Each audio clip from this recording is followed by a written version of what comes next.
Hello, Assalamu alaikum and welcome back to my channel. And today is 8th episode of काला जादू और आज की कहानी का नाम है जालसी। तो बिना किसी देरी के कहानी को स्टार्ट करते हैं। अहमद और शाहज़ैन दो भाई थे, लेकिन शाहज़ैन अहमद का सुतीला भाई था। शाहज़ैन की अम्मी का इंतकाल उसके बचपन में ही हो गया था। उसने अपनी अम्मी को देखा तक नहीं था। उसने हमेशा अपनी सुतीली माँ को ही अपनी माँ माना था और उसकी माँ और भाई ने भी कभी उसे सुतीलेपन का एहसास नहीं दिलाया। जब भी वो अहमद के लिए कुछ लाती तो शाहज़ैन के लिए भी सेम लाती। वो दोनों भाई एक ही स्कूल में पढ़ते थे। अहमद छोटा था तो शाहज़ैन उसका बहुत ख्याल रखता था। वो लोग इकट्ठे स्कूल जाते और आते थे। एक दिन वो दोनों भाई स्कूल से वापस आ रहे थे कि अहमद ने कहा कि भाई प्यास लगी है, तो शाहज़ैन ने कहा कि बस थोड़ी देर ही, घर पहुंच जाएंगे तो पी लेना। अक्सर वो ऐसे ही वापसी पर बातें करते थे। एक दिन अहमद और शाहज़ैन सो रहे थे कि शाहज़ैन को बहुत ही खौफनाक ख्वाब आया कि वो डर कर उठ गया और उसने उठकर अपने भाई को बताया कि ऐसे मुझे ख्वाब आया है। क्योंकि वो दोनों भाई इकट्ठे सोते थे तो उसने उसको सब बताया और कहा कि अम्मी को मत बताना, वो परेशान हो जाएंगी। तो अहमद कुछ नहीं बताता। कुछ दिन ऐसे ही गुजरते हैं। अब तो शाहज़ैन का ये रोज़ाना का मामूल होने लगा।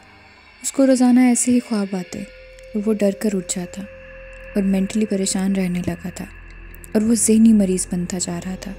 ये सब उसकी माँ भी देख रही थी और वो शाहज़ैन के अब्बू से कहने लगी कि शाहज़ैन को पता नहीं क्या हो रहा है, वो बहुत बीमार लग रहा है और किसी अच्छे से डॉक्टर को दिखाएं और इसका इलाज करवाएं। शाहज़ैन उस बीमारी में अपनी माँ के बहुत करीब हो गया था। वो सिर्फ़ अपनी माँ से ही बात करता था। कोई भी उससे बात करता तो या तो वो डर जाता या रोने लगता। कोई उससे हाथ लगाता तो वो बहुत खौफज़दा हो जाता। वो अपनी माँ के हाथ से खाना खाता, वरना सारा सारा दिन भूखा रहता। एक दिन वो सो रहा था कि डर कर उठ गया तो उसकी अम्मी ने उसको पानी पिलाया और वो अपनी माँ से भी डर गया। वो अपनी माँ से भी दूर भाग रहा था। उसके अब्बू को ये बात समझ में नहीं आ रही थी कि वो ऐसे क्यों कर रहा है। वो नहीं समझ पा रहे थे जिस चीज़ से वो गुज़र रहा था। अब ऐसे ही होने लगा। रोज़ाना शाहज़ैन बस अपने अब्बू के साथ रहता और ना अपने भाई से, ना ही अपनी माँ से बात करता, ना अपनी माँ के हाथ से कुछ खाता। जब भी उसकी माँ उसको कुछ खिलाती या पिलाती तो वो हाथ मारकर सारा खाना गिरा देता।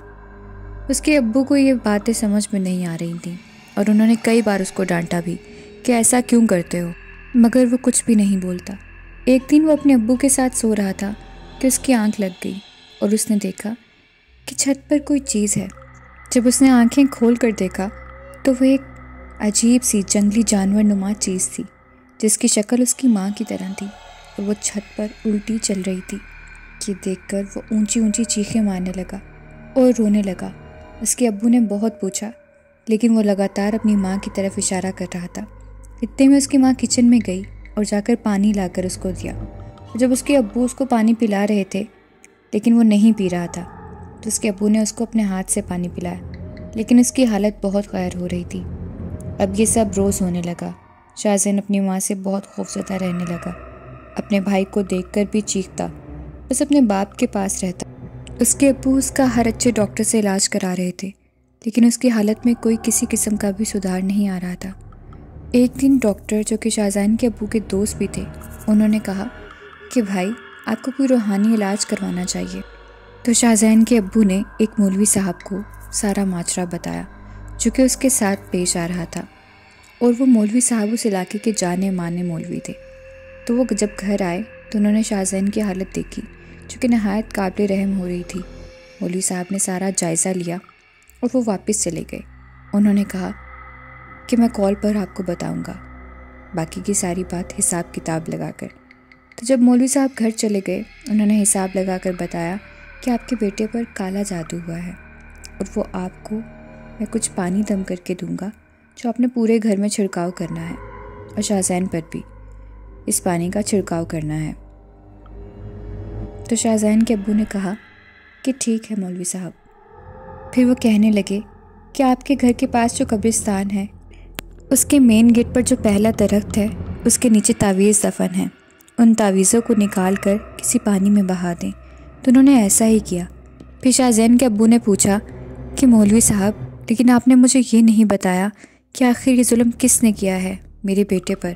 وہ تو نہایت ہی اچھا بچہ ہے، وہ تو کسی کو کچھ کہتا تک نہیں۔ مولوی صاحب کہنے لگے کہ آپ صبر کریں، میں آپ کو صبح گھر آ کر آپ کے بتاؤں گا کہ یہ سب کس نے کیا ہے۔ اگلے دن جب مولوی صاحب آئے تو ان کو شاہ زین کی طبیعت پہلے سے کافی بہتر لگی۔ انہوں نے کہا کہ بیٹا آپ کیسے ہو؟ تو اس نے کہا کہ مولوی صاحب اب شکر ہے اللہ کا، میں کافی ٹھیک ہوں، نہ مجھے ڈر لگتا ہے اور نہ ہی برے خواب آتے ہیں۔ اس کے بعد مولوی صاحب نے کہا کہ بیٹا یہ تو بہت اچھی بات ہے، ایسا کرو کہ آپ اب اپنے روم میں جاؤ، میں نے آپ کے ابو سے کچھ ضروری بات کرنی ہے۔ تو شاہ زین چلا گیا، لیکن وہ روم میں جا کر چھپ کر ان کی باتیں سننے لگا۔ تو مولوی صاحب نے جو شاہ زین کے ابو کو بتایا وہ سن کر ان کے رونگٹے کھڑے ہو گئے کہ شاہ زین پر کالا جادو کروانے والی کوئی اور نہیں بلکہ اس کی ماں تھی، وہی ستیلی ماں جو کہ سگی ماں سے بھی بڑھ کر اس کا خیال رکھتی تھی، اور شاہ زین کو بھی وہ اپنی ماں سے بڑھ کر تھی۔ یہ سن کر اس کے ابو حیران ہو گئے۔ جب مولوی صاحب چلے گئے تو شاہ زین کو روتا ہوا دیکھ کر اس کے ابو نے اس سے وجہ پوچھی۔ پھر وہ کہنے لگے کہ تم نے جو کچھ بھی سنا ہے اس کو انسنا کر دو، میں وقت آنے پر سب ٹھیک کر دوں گا، اور آج کے بعد اپنی ماں سے بات بھی مت کرنا۔ اس نے ویسا ہی کیا۔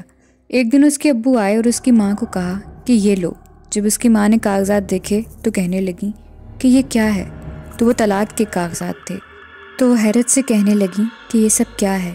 تو اس کے ابو نے کہا کہ تمہارا انجام، تم نے جو کچھ کیا مجھے سب پتہ چل گیا ہے، میرے بیٹے پر اور اس بیٹے پر جو تمہیں اپنی سگی ماں مانتا تھا، اس پر کالا جادو کروایا ہے۔ صرف جائیداد کی خاطر تم اتنا گر گئی، جب اتنی نفرت تھی تو اتنا اچھا کیوں بنتی تھی؟